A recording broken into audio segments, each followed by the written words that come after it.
Boa tarde. Agora sim, estamos ao vivo para lermos aqui mais um capítulo, o segundo capítulo do nosso livro Cura dos Traumas da Morte. O título de hoje: Felizes os que morrem no Senhor. Ouvi então uma voz vinda do céu que dizia: Escreve, ditosos os mortos, os que desde agora morrem no Senhor. Sim, diz o Espírito que eles descansem de suas fadigas, pois suas obras os acompanham. Em Apocalipse 14, 13. Diante de um tema tão delicado, o autor sagrado faz questão de afirmar que ouviu uma voz que veio do céu.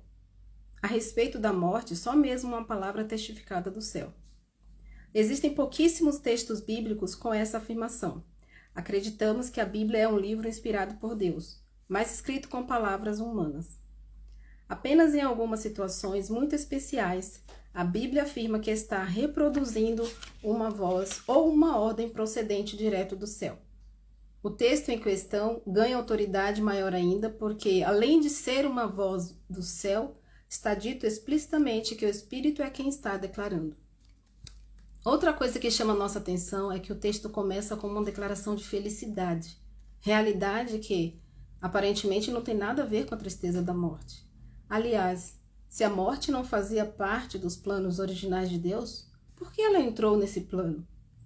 Como que é possível ser feliz com ela e apesar dela? Jesus não veio excluir a morte e nem encobri-la.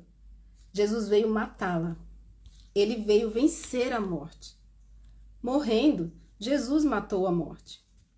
Aquilo que era um castigo, agora por causa do Senhor, torna-se um salutar remédio. Jesus transformou o castigo da morte em remédio salvífico. Existem muitos castigos que podem se transformar em remédio. Quando alguém é justamente punido e aprende com o castigo recebido, o castigo vira remédio. Essa deveria ser a finalidade de toda medida de correção. Na hora, a correção nunca é boa, mas necessária. Aliás, esse é o critério para se aplicar uma correção: a necessidade de corrigir ou reparar o mal, para que suas consequências não sejam piores. Em relação à morte, Jesus tem uma postura absolutamente coerente. Ele não foge da morte e nem inventa uma solução enganosa para tão delicado tema. Infelizmente, muitos são aqueles que acabam criando uma falsa esperança ao recorrer às doutrinas de reencarnação ou coisas similares. A reencarnação pode até ser uma resposta bonita e romântica, aparentemente justa, mas é uma resposta mentirosa e totalmente contrária à fé cristã. Jesus nos ensina que Deus nos ama e nos perdoa. Deus está do nosso lado e quer salvar-nos. Deus quer que todos se salvem e cheguem ao conhecimento da verdade. 1 Timóteo 2,4. Na teoria da reencarnação não existe essa visão linda do Deus que ama, perdoa, quer e pode salvar. Como o ser humano não pode ser perdoado, deve pagar por tudo que fez de errado numa outra vida. Além disso, multiplica-se a própria morte. A crença na ressurreição nos garante que temos uma única vida humana em Hebreus 9:27. E que morremos uma única vez. Na reencarnação são muitas mortes, tantas quantas forem as reencarnações pelas quais a pessoa tiver que passar. Jesus não inventou uma falsa explicação para a morte e nem fugia de assuntos que a ela se referiam. Jesus conversava com seus amigos sobre o tema, além de falar algumas vezes para os discípulos sobre o que lhe aconteceria em Jerusalém. Existe um episódio que me emociona, ocorrido durante o velório de Lázaro, um de seus amigos mais íntimos e queridos. Diante da dor de Maria e de Marta pela perda do irmão leproso, Jesus recordou algo que tinha discutido antes. Creio que Jesus tenha conversado com os irmãos de Betânia a respeito da morte iminente de Lázaro, já que sua doença era grave e incurável do ponto de vista humano. Não dispomos de referenciais bíblicos sobre a ocasião da conversa, mas se não houvesse conversado, quando Lázaro morreu, Jesus não teria dito para Marta: Não te disse que se creres verás a glória de Deus? João 11:40. Se o assunto não tivesse sido tratado anteriormente, Marta simplesmente lhe diria: não me lembro quando foi que o Senhor falou sobre isso. O silêncio de Marta diante da pergunta de Jesus comprova que o assunto tinha sido longamente conversado. Jesus não tem medo de falar da morte. Ele não pode ser um assunto a ser, esse não pode ser um assunto a ser evitado. Se a pessoa corre risco de morte, temos a obrigação moral de falar-lhe a respeito, até para ajudar no próprio processo de preparação para morrer. Bom seria se todos nos preparássemos para esse dia. É um grande conforto para uma família enlutada saber que seu falecido foi atendido por um sacerdote que lhe ofereceu a unção dos enfermos e a absolvição de todos os pecados. Essa é uma graça para todos e ajuda muito no processo de superação da perda, sempre dolorosa, de um ente querido. O mundo moderno não gosta de falar sobre a morte. Cria-se a ilusão de que não tocar no assunto ameniza o problema. Em função disso, criou-se uma indústria a serviço da morte. Os agentes funerários cuidam de tudo. O doente vai para o centro de terapia intensiva, onde morre longe dos familiares e amigos, ou morre-se sem o calor humano de um familiar querido segurando as suas mãos. Alguns escondem o fato das crianças por medo de traumatizá-las. O velório é feito no lugar apropriado, afastado da casa, com todas as providências para que seja o menos traumático possível. É a falsa ideia de que, estando longe do falecido, a dor pode ser amenizada. Infelizmente, isso envolve a morte em cuidados impessoais. Além de não resolver o problema, acaba gerando medos, falsas doutrinas, pesos de consciência e muitos traumas. Que pena! O ser humano moderno precisa aprender a viver e também precisa aprender a morrer. É preciso saborear a morte não como uma coisa macabra, mas como uma realidade da qual não se pode fugir e cujos sentidos mais profundos precisamos descobrir. Se você puder estar ao lado de uma pessoa querida na hora em que ela estiver morrendo, você descobriria muitas coisas maravilhosas. Não tenha medo de segurar-lhe a mão, de afagar sua cabeça, de falar palavras doces e puras ao seu ouvido. Além de ajudar a pessoa a morrer melhor, você encontrará maior qualidade de vida para si e para os outros. Conforme teremos a oportunidade de partilhar ao longo deste livro, nenhuma outra realidade humana mereceu tanta atenção na Bíblia como o tema da morte. Quem passou pela dolorosa experiência da perda de alguém querido sabe o quanto é importante e confortador um texto bíblico na hora em que mais precisamos de uma palavra verdadeiramente amiga. Na Bíblia não encontra consolo só quem não quer buscá-lo. Jesus não fugiu da morte nem tentou minimizá-la. Ao conversar com Marta sobre esse tema tão delicado, ele está nos convidando a uma reflexão séria e serena sobre o assunto. De morte devemos falar na intimidade. Não é assunto para ser banalizado com teses e teorias. Outra coisa importante para o qual o versículo citado no início chama atenção é: nossa vida não se encerra nesse mundo. Os que morrem no Senhor são felizes porque suas obras vão segui-los. Através de mim vem tudo aquilo que eu fiz.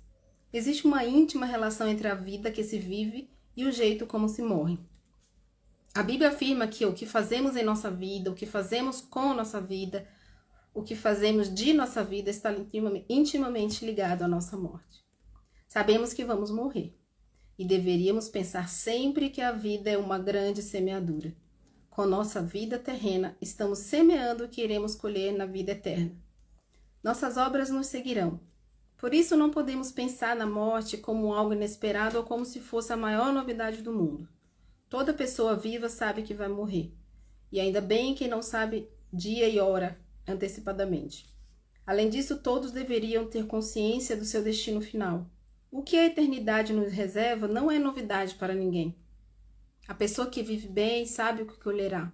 A salvação eterna depende muito mais do que eu sou e do que faço enquanto vivo, e não de um prêmio ou um castigo de Deus depois de morto.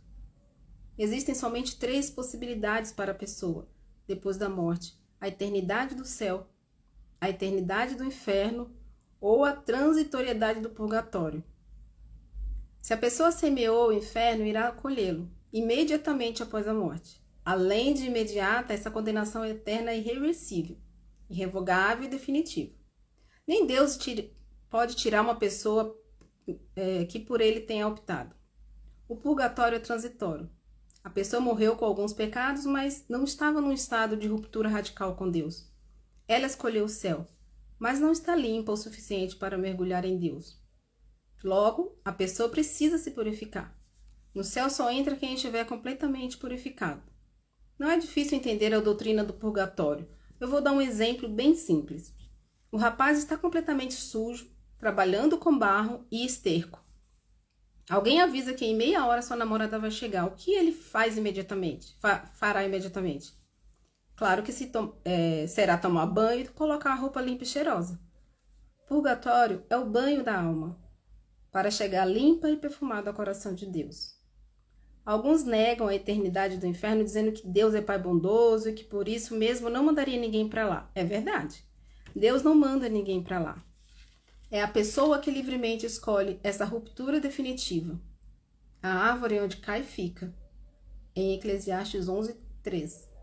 Que passagem linda para entendermos a morte. A pessoa que em vida procura o céu, cai na morte, mas no céu. A pessoa que em vida procura o céu, mas se suja no pecado, cai entre o pecado e o céu, no purgatório.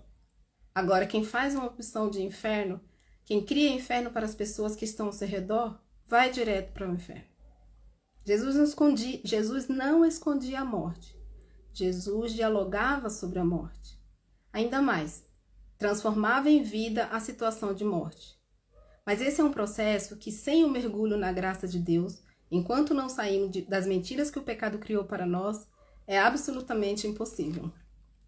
Mentiras que, de modo especial, as doutrinas reencarnacionistas vêm colocando na cabeça das pessoas, inventando falsas saídas para a morte, e aí teremos um encontro com a morte, a dos outros e a nossa. E esse encontro ou nos torna melhores ou nos torna piores. Fim do 2º capítulo. É como eu falei no primeira live, quando eu li esse livro a primeira vez, eu muito traumatizada ainda com a morte de João Vitor, a minha relação com Deus estava rompida. Então, isso aqui, para mim, na época não fez efeito. Hoje é uma discussão ainda é um diálogo que é feito ainda com alguns detalhes, mas eu estou lendo, como eu falei, para que muitas pessoas ouçam. Dentro da fé existem várias doutrinas, cada um com a sua, e a fé é um instrumento para fortalecimento, para enfrentamento, para momentos difíceis, né? O luto não somente da morte. Aqui esse livro específico fala sobre a perda de quem a gente ama e como curá-los, como enfrentar esses traumas, mas mediante a fé. Obviamente, o autor é um padre e ele vai seguir as diretrizes da doutrina dele. E aí foi onde o primeiro choque, né, do que eu tive quando eu li esse livro pela primeira vez, porque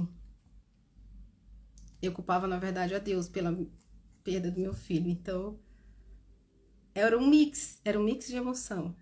Ao mesmo tempo que eu sempre mantive Deus no meu coração, eu sempre entregava a vida dos meus amados para Ele. Não é fácil você romper de uma hora para outra uma relação, vamos dizer assim, eu e Deus, né? E foi realmente essa questão da espiritualidade foi demorada para eu reatar, e não necessariamente é sobre qual religião, mas sim eu estou trazendo esse livro porque foi o primeiro que eu li e é muito importante, que eu quero dividir com vocês essa experiência de como a fé esteve comigo no início do meu luto e como ela, no final, no último capítulo, eu conto para vocês, né, sobre como ela está hoje, a espiritualidade em minha vida, como eu uso para enfrentar esses momentos difíceis.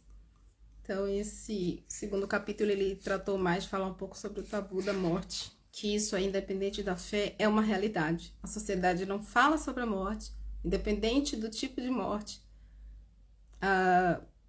Temos, assim, a sensação de que morreu, enterrou, toca o barco, não se fala mais sobre as pessoas que morrem, muito difícil. Os mais queridos, os mais próximos é que ficam, assim, com aquela questão mais de lembrar e de ter o sofrimento em relação a essa perda. Então, assim, são vários relatos, são vários comentários doloridos de mães, principalmente aqui enlutadas, que falam, né? meu filho morreu, minha filha morreu, e as coleguinhas da escola que eram íntimas e que iam lá em casa, nunca mais foram, nunca mais me perguntaram, nunca mais falaram da minha filha. Então, assim, a morte realmente é um tabu e falando sobre esse tema a gente vai trazendo força, vai trazendo até de uma certa forma esclarecimentos para que a gente consiga, como em todo lugar que se fala de morte, vai falar sobre vida. Então é sobre isso também, que a gente fale mais sobre a morte para que a gente consiga viver bem com a gente e com os nossos queridos que estão aqui ainda dividindo com a gente esse presente, né, que é a vida. Eu vou encerrar por hoje, foi uma leitura rápida, tem uns capítulos que são maiores, mas eu espero que você continue acompanhando aqui comigo e que de alguma forma isso ajude aí na tua caminhada. Muito obrigada.